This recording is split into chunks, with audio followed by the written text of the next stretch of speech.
When I was 3 months pregnant, Nathan Whitmore sent me to prison with his own hands. Before I signed the confession, I asked him one last time if I really had to take the blame. He said, "You're pregnant. The attorney says we can apply for supervised release. Maybe house arrest. It won't be too hard on you. But Olivia is different. She's not strong enough for prison. If she gets sentenced, she'll break. Think of it as doing one good thing for the baby. I promise you, when you get out, I'll marry you." I asked him. "You once said I owed Olivia a life. If I do this, is the debt paid?" Nathan nodded. He said he would be grateful to me for the rest of his life.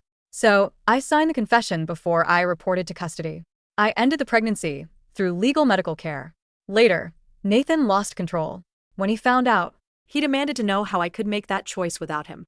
I told him, I won't let my child have a mother with a prison record, and a father who thinks love means ownership. Whatever happened between us, right or wrong, let it end with me being foolish enough to believe you. From this moment on, Nathan, we owe each other nothing. The day I was released, no one came to pick me up. A correctional officer walked me to the front gate. She looked at the empty road outside and asked, "Do you have a ride?" I had no money. The plastic bag in my hand held the few clothes I owned was so light. It almost felt like nothing, just like my life. I squinted into the bright afternoon sun and smiled. I'll figure it out. I don't have cash, but I've got feet. The officer hesitated then and reached for her wallet. "No thank you," I said. "My place isn't far. I can walk." I had known no one would come. So before I entered prison, I had memorized the route. From the state correctional facility to my apartment in Portland. It was a 2-hour and 17-minute walk, not too far really. A year and a half had passed, but the city had barely changed. The sports arena that had been under construction before my sentence was still only half finished. At a crosswalk, my eyes drifted to a stroller beside me. The young mother noticed and gave me a kind smile. I smiled back. "How old?" "1 year. She's beautiful." I bent slightly and made a silly face at the baby. The baby waved 2 tiny fists and made a soft little sound. The light turned green. I straightened and stepped into the moving crowd. Before nightfall, I finally reached my apartment building, just covered the old metal door. I found the spare key in the mailbox, unlocked the door, and went inside. On the shoe cabinet sat my mother's framed photograph. I picked it up, wiped the dust from the glass with my sleeve, and gave a faint smile. "Mom," I whispered, "I'm home." It took time to become part of the world again. Because I had a criminal record. Finding work was hard to survive. I took good jobs sorting packages in a warehouse. After a week, I passed out between 2 loading belts. A coworker called an ambulance. My body had never fully recovered after the medical procedure. Before prison, I was no longer the girl who could push herself endlessly and wake up fine. The next morning, I quit the warehouse job and signed up as a delivery rider. My plan was simple: save money for 2 years, then maybe start a tiny business of my own. These days, a bachelor's degree didn't mean much. A bachelor's degree with a felony record meant even less. Delivering food was not easy, but it was better than warehouse work. At least I could set my own pace. I thought it suited me. One Saturday night, the orders were steady. Just before I planned to log off, large order popped up. The delivery fee was high, the destination was far, and my e-bike battery was already low. I stared at the screen for a few seconds then accepted it anyway. I couldn't afford to turn down money. The order was going to a private club, famous for its high prices and members-only rooms. When I arrived, I called the customer. "Bring it straight to the suite," he said. The food boxes were heavy. I carried them with both arms, found the room and knocked. "Hi, your delivery. Put it over there." The voice was familiar enough to make my eyelashes tremble. I said nothing. I carried the boxes to the corner and set them down. The suite was full of people, men and women in expensive clothes laughing over champagne and music. Luxury shopping bags and gift boxes were stacked along the wall. In the center of the table stood a 3-tier cake, elegant and bright under the lights. I wanted to leave as soon as I finished the delivery. Then someone called out, "Wait, delivery girl." My steps froze. "It's my birthday today," the woman said. "Have some cake." "Thank you for bringing all this so late." I lifted my head, maybe because my helmet covered most of my face. No one recognized me. The woman standing before me had delicate features and a soft, charming smile.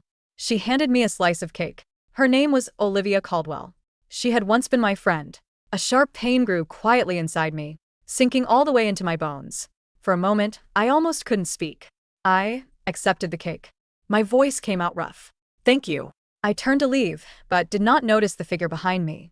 By the time I tried to step aside, it was too late. The cake slipped from my hand and landed against the man's chest, smearing cream across his shirt. Nathan Whitmore looked down at the mess, then back at me. He said nothing. The suite went quiet. Someone laughed under his breath. That shirt is probably done $5 grand easy. Think she can pay for it? It's fine, Olivia said, gently stepping forward. Don't be scared. You didn't do it on purpose. We won't ask you to pay. She pulled napkins from the table and began wiping Nathan's shirt. Nathan did not move. He only stared at me. Then, without warning, he reached out and pulled off my helmet. No one looks good after wearing a helmet for hours. Suite fell completely silent. Even the music seemed to stop. I smoothed my messy hair and held out my hand to Nathan. Seen enough. Can I have my helmet back? Someone finally recognized me. Wait, are you Briarhays? You're out already. Didn't you get 3 years? I ignored the voice. I only looked at Nathan. Briar. Olivia hurried forward and took my wrist. Why didn't you call me after you got out? I have so much to say to you. I did not answer her. I only wanted my helmet back. Nathan would not let go. I pulled once, then harder, and finally took back what belonged to me. If it isn't too much trouble, I said with a thin smile, putting the helmet back on. A 5-star rating would help. I turned to leave Briar. Nathan said, Don't you have anything? To say his words stopped me. I turned back. My gaze landed on Olivia. In a calm voice, I said, Happy birthday, Olivia. On the way home, my e-bike died. Of course it did. I got off and pushed it through the quiet streets. Several luxury cars sped past me. In the dark, I kept my eyes on the road, watching for cracks and broken pavement. By the time I reached home, it was after midnight. I boiled a small pot of plain noodles and ate them by the dull yellow light from the street lamp outside my window. After eating, I still could not sleep. So I took my mother's photograph and sat by the window, talking to her as if she could hear me. Mom, are you okay wherever you are? Did you get the flowers I left you? Have you met my baby? Is the baby cute? If you have, please help find the baby a better mother next time. Someone full of love, someone lucky, not me. Mom, I miss you. That night, I dreamed for the first time in a long while. I dreamed of the past. Prison had a way of grinding down whatever sharp edges a person had left.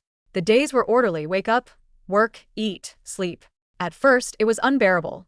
I would sit on my bunk, eyes open, counting the seconds until morning. Later, I got used to it. After that, I stopped thinking a person should not live too clearly. Clarity hurts too much. Numbness is easier. It doesn't matter if you can't feel happiness, as long as sadness doesn't crush you every minute. But the girl in my dream was bright, alive, and full of color. When I woke, I felt sad. How had I become this? The woman in the mirror had lifeless eyes. I studied myself and tried to pull my mouth into something that looked cheerful. When the knock came, I had not even managed to wipe away the failed smile. Then I opened the door and saw Nathan standing outside. My smile froze when I did not speak. He said, Aren't you going to invite me in? No, I held the door handle. What do you want? He handed me a business card. Call this person. He'll arrange a job for you. Thank you, but I don't need it. He gave a short laugh as if my dignity annoyed him. Briar, don't push your luck. I looked at him without speaking. Nathan avoided my eyes. Even though you ended the pregnancy, without discussing it with me, he said, what I promised still counts. I thought for a while before remembering before prison. He had promised to marry me when I got out. A smile finally appeared on my face. Nathan seemed to relax. Stop being stubborn, he said. Olivia also said she's grateful. We can all sit down sometime. And, Nathan, I interrupted softly. That was a promise you made by yourself. It doesn't count. The ease faded from his face. I continued. I don't think so little of myself that I would marry a man who doesn't love me and never respected me. All I ever wanted was to be even with you, even if the price was my future. I didn't wait for Nathan to formulate a response. I just closed the door. The click of the deadbolt sliding into place was the loudest sound in the apartment. For a long time, I stood with my forehead pressed against the chipped white pane of the door, listening. I could hear his muffled breathing on the other side. I could picture him standing there, his expensive leather shoes out of place on the stained carpet of my hallway, his jaw tight with the unfamiliar sting of rejection. He didn't knock again. After about 5 minutes, his footsteps retreated, heavy, deliberate, angry. I walked back to my small kitchen and threw his business card into the trash can, without looking at the name on it. The next morning, it rained. It was that bone-chilling Portland drizzle that never seemed to stop, soaking through everything. My e-bike battery had died. Completely, the motor flooded from the previous night's ride. I pushed the heavy frame 3 miles down Sandy Boulevard to a repair shop I'd seen on my routes. It was a cinderblock garage sandwiched between a liquor store and a laundromat. A hand-painted sign read, Miller's Cycle and Small Engine. Inside, the smell of grease, ozone, and stale coffee hung thick in the air. A man was hunched over a dismantled motorcycle, a smudge of oil across his cheek. He wiped his hands on a rag and looked up. He was tall, maybe in his late 30s, with gray streaking his dark hair and eyes that looked like they had seen too much and cared too little. E-bike motors flooded, I said, my voice hoarse from the damp cold. Batteries shot, too. He walked over, inspected the hub motor, and sighed. It's a cheap build. Replacing the core and the battery will cost you about $300. More than the bike is worth. I stared at the scratched handlebars. $300 was my rent for the next 2 weeks. It was my food. It was my survival. My chest tightened, that familiar claustrophobia from my 6x8 cell creeping up my throat. I forced it down. I have $80, I said, keeping my voice flat. Is there any way you can patch the wiring so it runs for just 1 more month? He looked at me, really looked at me. He didn't ask why a woman my age was delivering food in the pouring rain, or why my clothes were thrift store loose, or why my hands were trembling. $80, he repeated. He scratched his chin. Tell you what, I've got a backlog of paperwork and a disorganized parts inventory that's driving me insane. I can't pay a full-time admin. You spend 4 hours organizing my back room. I'll rebuild your motor with spare parts one got in the back. Deal? I didn't hesitate. Deal. I'm Briar. Elias, he said, turning back to his motorcycle. Mops in the corner. Don't touch the red toolbox. That was how I found my footing. I spent the morning sorting spark plugs, ignition coils, and logging inventory into a dusty computer. Elias didn't talk much, which I appreciated. He played old blues records, and the steady, rhythmic sound of him wrenching metal was grounding. By 3 o'clock, my bike was running better than it had when I bought it. Thank you, I said, putting my helmet on. Elias leaned against the garage frame. You type fast, and you actually know how to use a spreadsheet. If you want to come back tomorrow and finish the filing, I'll pay you $20 an hour under the table. I gripped the handlebars. You don't want to run a background check? I run a garage, Briar, not the FBI. You steal from me, I'll call the cops. You do good work, I pay you. Simple. I have a felony, I said, the words tasting like ash. Obstruction of justice. I did 18 months. Elias didn't blink. I did 2 years in Lompoc for aggravated assault when I was 22. Don't steal my tools and we're good. See you at 9 tomorrow. A tiny, fractured piece of the ice around my lungs melted. See you at 9. Life fell into a rhythm. Mornings at Elias's shop, managing his inventory, handling customers, and building a streamlined dispatch system for his growing repair business. Afternoons and evenings, I rode my bike, delivering food. The money slowly accumulated. I bought a real winter coat. I bought fresh vegetables. I bought a small vase for my mother's picture and kept it filled with cheap daisies from the bodega on the corner. 6 months passed. I hadn't seen Nathan or Olivia. I thought naively that the city was big enough to swallow my past. I was wrong. It happened on a Tuesday. I had just finished my shift at the garage. Elias and I were splitting a pepperoni pizza over the grease-stained counter. The shop door chimed. I looked up, a slice of pizza halfway in my mouth, and froze. Nathan stood in the doorway. He wore a charcoal wool overcoat that cost more than Elias's entire inventory. He looked completely out of place against the backdrop of tires and motor oil. His eyes locked onto me, skipping over Elias. Entirely. Briar, Nathan said. His voice was smooth, but there was a tight, unpleasant edge to it. You're a hard person to track down. I put the pizza down. I wiped my hands on a paper towel, meticulously, buying time to steady my heart rate. How did you find me? I hired a private investigator, he said, stepping into the shop. He looked around with thinly veiled disgust. This is where you work? I offered you a position at my firm. I offered you a blank check, Briar. And I told you I didn't want it. I stood up. You need to leave. Elias hadn't moved, but his posture had shifted. He leaned against the counter, his arms crossed. You deaf, buddy? The lady said, beat it. Nathan finally looked at Elias. The sheer arrogance in his gaze was suffocating. This is a private conversation. I suggest you step outside. My shop, Elias said. My pizza. My employee. You've got 5 seconds before I introduce your face to a tire iron. Nathan's jaw clenched. He looked back at me, his eyes dark with something that looked violently close to obsession. You're punishing me. Is that it? You're playing the martyr in this squalor, just to make me feel guilty. You don't feel guilt, Nathan, I said quietly. You just hate losing control. You sent me to prison because it solved a problem for you. Now my independence is a problem for you. I'm not playing a game. I just don't care about you anymore. That hit him. I saw the flinch in his eyes. Olivia is pregnant, he blurted out. The silence in the garage became absolute. I stared at him. The phantom pain in my lower abdomen. The memory of the cold clinic room. The steady hum of the fluorescent lights when I ended my own pregnancy to spare my child a life tied to this monster flared hot and sharp. Congratulations, I said, my voice dead. Now get out. She's a wreck, Briar, Nathan pressed, taking a step forward. She's having panic attacks. She thinks you're going to come after her. She thinks you're going to go to the police and tell them she was the one driving the car that night. You need to come to the house. You need to tell her you forgive her, so she can have some peace. I almost laughed. It was a dry, hollow sound that scraped my throat. You came here to my job to demand I comfort the woman who drove drunk, hit a pedestrian, and let me take the fall so her fragile nerves wouldn't be damaged by a prison sentence? You want me to bless her baby? You owed her. Nathan snapped, his voice echoing in the garage. Her family paid for your mother's hospital bills before she died. We had a deal, Briar. And I paid the debt. I fired back, my hands shaking. With 1.5 years of my life, with my own child, the debt is paid. I owe you nothing. I owe her nothing. Elias moved. He didn't run, he just closed the distance between himself and Nathan with terrifying speed. He grabbed a fistful of Nathan's expensive coat and shoved him hard against the doorframe. Time's up, Elias growled.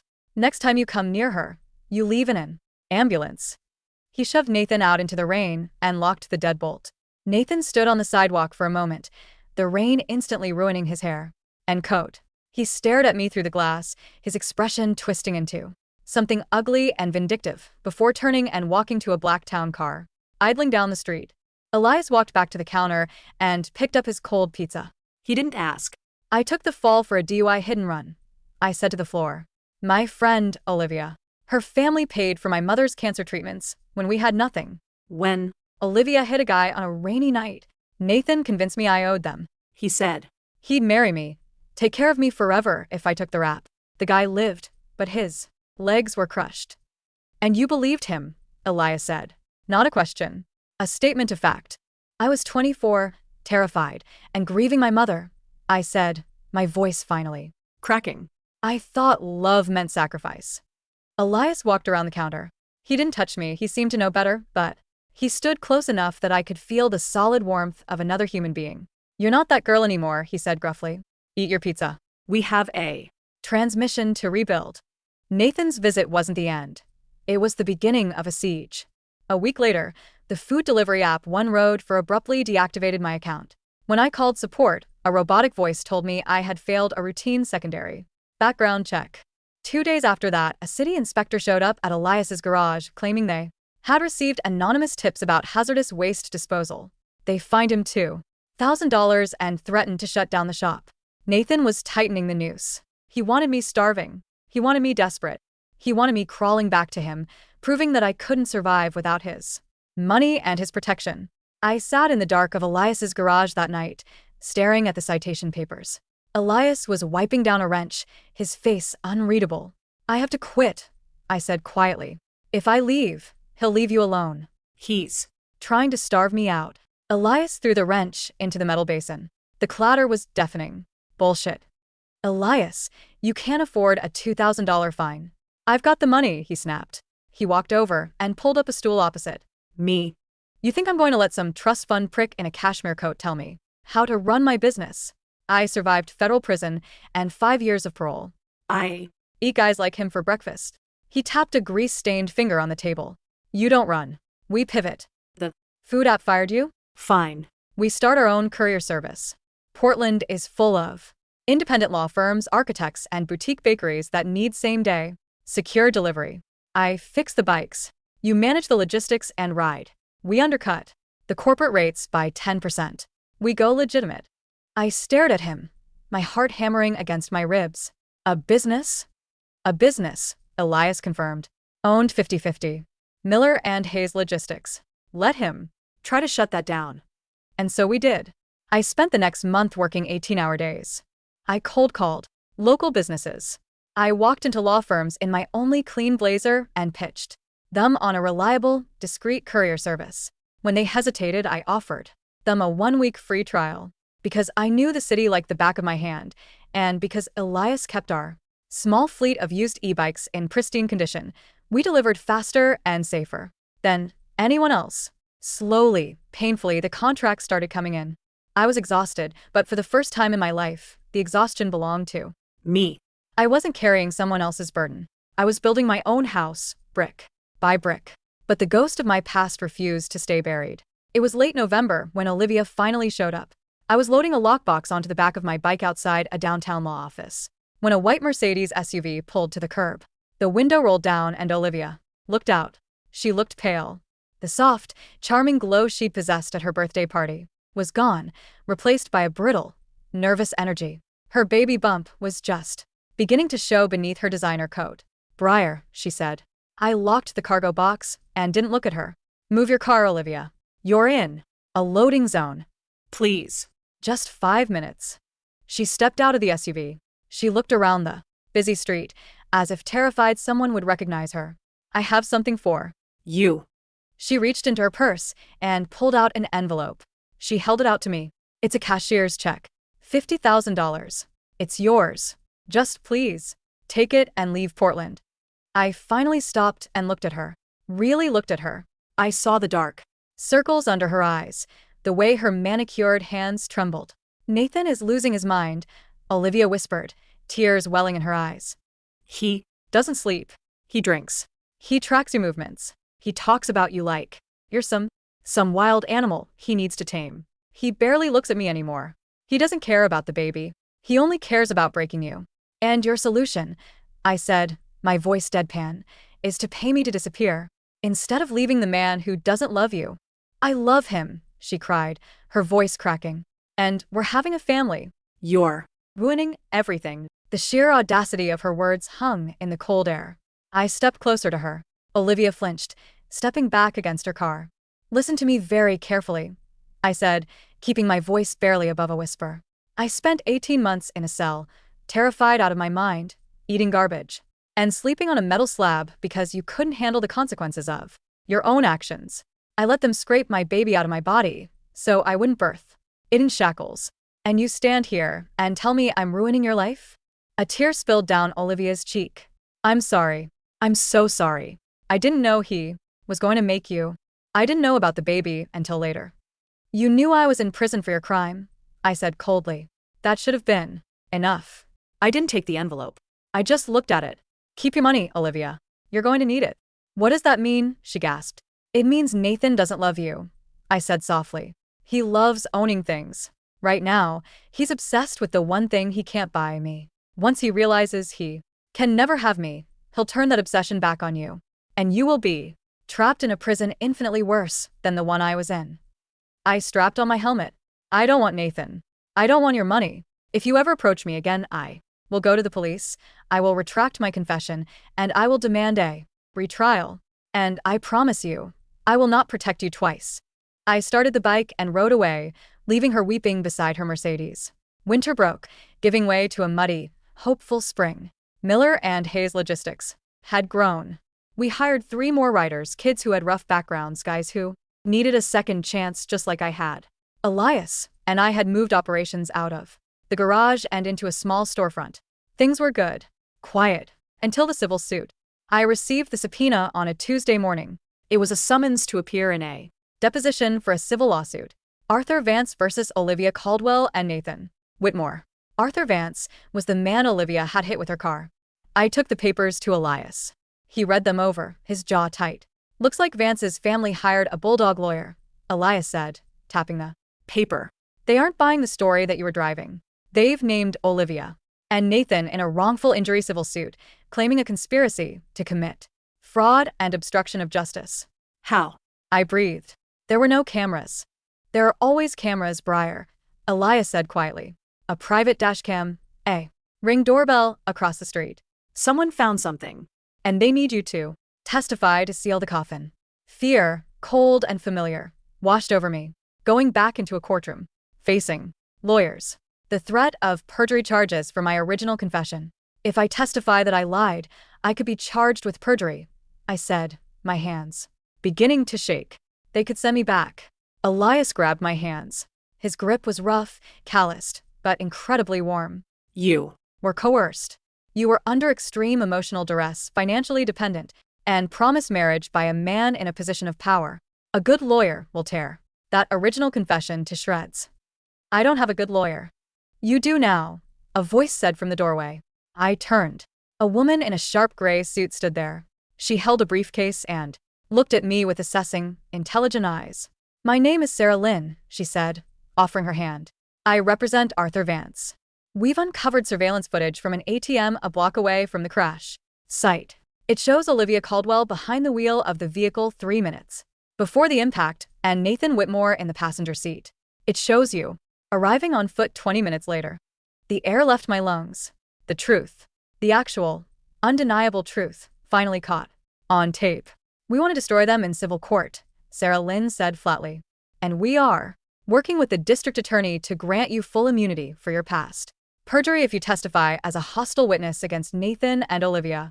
We know what they did to you, Ms. Hayes. It's time to burn them down. 2 days before the deposition, Nathan broke into my apartment. I came home from a long shift to find my front door unlocked. The deadbolt had been picked. I froze in the hallway, my hand instinctively dropping to the heavy flashlight I kept in my cargo pocket. I pushed the door open. Nathan was sitting in the single armchair by the window. The apartment was dark, illuminated only by the amber glow of the street lamp outside. He held my mother's framed photograph in his lap. He smelled heavily of scotch. Put it down, I said. My voice didn't shake. I wasn't the scared girl he sent to prison anymore. Nathan looked up. He looked terrible. His skin was sallow, his eyes bloodshot, and rimmed with dark bags. The pristine veneer of the untouchable wealthy heir had completely fractured. They froze my assets, he said, his words slightly slurred. The civil suit. The DA is opening a criminal probe for obstruction and conspiracy. The board of my father's company asked me to step down this morning. You brought it on yourself, I said, staying near the door. I did it for us, he suddenly screamed, standing up. The photograph slipped from his lap and crashed onto the floor. The glass shattered. My heart violently stopped, then restarted with a furious, pounding rage. But I didn't move. I protected Olivia because her father's company was merging with mine. Nathan rambled, pacing the small room. It was business, but I promised I would take care of you. I promised I would marry you. We could have had everything, Briar. You just had to play your part. You wanted a pet, I said, my voice glacial. A dog that takes a beating and licks your hand afterward because it doesn't know how to survive without you. I learned how to survive, Nathan. He lunged at me. It wasn't a calculated move. It was the thrashing of a drowning man. He grabbed my shoulders, his fingers digging into my collarbones, his breath reeking of alcohol. Call the lawyer, he begged, his voice breaking. Call her and tell her you won't testify. Tell her the tape is misleading. I'll give you $1 million. $2 million. I'll leave Olivia. We can go to Europe. Briar, please, they're going to put me in a cage. He was crying. Nathan Whitmore, the man who had coldly watched me sign my life away, was sobbing. I looked at his hands on my shoulders. I felt absolutely nothing. No pity. No residual love. Not even hatred. Just a profound, crushing exhaustion at the pathetic nature of the man I had once thought was a god. I reached up and peeled his fingers off me, one by one. I shoved him back. A cage? I whispered. It's not so bad, Nathan. The days are orderly. Wake up, work, eat, sleep. You'll get used to it. I pulled out my phone and dialed 911. Yes, I need police at my address. A man has broken into my apartment. He is intoxicated and hostile. Nathan stared at me in absolute horror as I gave the dispatcher my address. He Backed away, stumbling over the shattered glass of my mother's picture. "You're a monster," he whispered. "No," I said, keeping my eyes locked on his. "I'm just a mirror." He bolted. He ran out the door and down the stairs. I let him go. The police would pick him up eventually. His license plates were already flagged. I knelt on the floor and carefully, gently, picked up the photograph of my mother from the broken glass. I brushed the dust from her smiling face. "I'm okay, Mom," I thought. "I'm finally okay." The courtroom was a sterile, brightly lit theater. I sat in the witness box. I wore a simple navy suit that I had bought with my own money. I didn't look at Nathan, who sat at the defense table next to a team of expensive, sweating lawyers. I didn't look at Olivia, who sat in the gallery, her face buried in her hands, her pregnant belly a tragic prop she could no longer use to shield herself. I looked at Sarah Lynn. "Ms. Hayes," Sarah said, her voice projecting clearly across the room. "Can you tell the court what happened on the night of October 14th, 3 years ago?" "I was at home," I said clearly into the microphone. "Nathan called me. He told me to come to the intersection of 4th and Burnside. When I arrived, Olivia was sitting on the curb, crying. Nathan's car was dented. There was a man bleeding on the asphalt. And what did Mr. Whitmore say to you? He told me that if Olivia went to prison, she wouldn't survive it. He told me I owed her family for my mother's medical bills. He promised me that if I told the police I was the one driving, he would hire the best lawyers, keep me out of jail, and marry me when it was over." The gallery erupted in whispers. The judge banged his gavel. "Objection." Nathan's lawyer shouted. "Hearsay." "Overruled." The judge snapped. "The witness is testifying to direct statements made by the defendant." "And why did you agree, Ms. Hayes?" Sarah asked gently. I took a deep breath. I thought about the scared, grieving girl I had been. Because I was young, I was alone, and I believed him. I believed that my life was worth less than theirs. "And do you believe that now?" I looked directly at Nathan. He looked pale, shrunken, stripped of all his power. "No," I said. "My life belongs to me." The testimony lasted for 3 hours. The defense lawyers tried to tear me apart. They brought up my criminal record, my abortion, my vindictive nature. But I didn't break. I answered every question calmly, without emotion. The video footage of Olivia driving the car corroborated everything I said. When I finally stepped down from the stand, my legs felt like lead, but my chest felt incredibly light. I walked out of the courtroom. Elias was waiting in the corridor. He wore a clean flannel shirt and had actually combed his hair. He handed me a paper cup of terrible courthouse coffee. "How'd you do, kid?" he asked. "I told the truth," I said, taking a sip. "It tasted like salvation." "Good." He nodded toward the exit. "Come on. We've got a massive catering order to deliver to the Pearl District by 2, and the new guy blew a tire." I smiled. It was a real smile, reaching all the way to my eyes. "Let's go." 2 years later, the news broke on a Tuesday. Nathan Whitmore was sentenced to 4 years in federal prison for conspiracy, fraud, and witness tampering. The civil suit had bankrupted him. Olivia, having turned state's evidence against him, received 5 years of probation and an astronomical fine that forced her family to sell their estate. I read the headline on my phone while standing behind the counter of Miller and Hayes Courier and Logistics. We had a proper warehouse now, right on the edge of the river. We managed a fleet of 20 electric cargo bikes and 2 vans. We had health insurance. We had a reputation as the most reliable, uncrackable delivery network in the Pacific Northwest. I turned off my phone and tossed it into my desk drawer. "Hey," Elias called out from the garage bay. He wiped his hands on a greasy rag. "We got a rush order for the hospital. Blood samples. Needs to be there in 12 minutes. Give it to Marcus," I called back. "Marcus is out on a run. It's just you and me, boss." I looked out the window. The Portland sky was a brilliant, rare, unbroken blue. The sun was shining on the river, turning the water into scattered diamonds. I grabbed my helmet from the hook by the door. "I'll take it," I said. I walked out into the sunlight. The air smelled like pine and hot asphalt. I Swung my leg over my bike, feeling the familiar, comforting hum of the motor as I turned the key. For the first time in my life, I wasn't running away from anything. I wasn't carrying anyone else's guilt. I was simply moving forward. I merged into the traffic, leaning into the wind. The plastic bag I had carried out of the prison gates felt like a lifetime ago. Now my hands gripped the handlebars of my own life, firmly, steering toward the horizon. I had no money when I walked out of that prison, but I had feet. And now I had wings.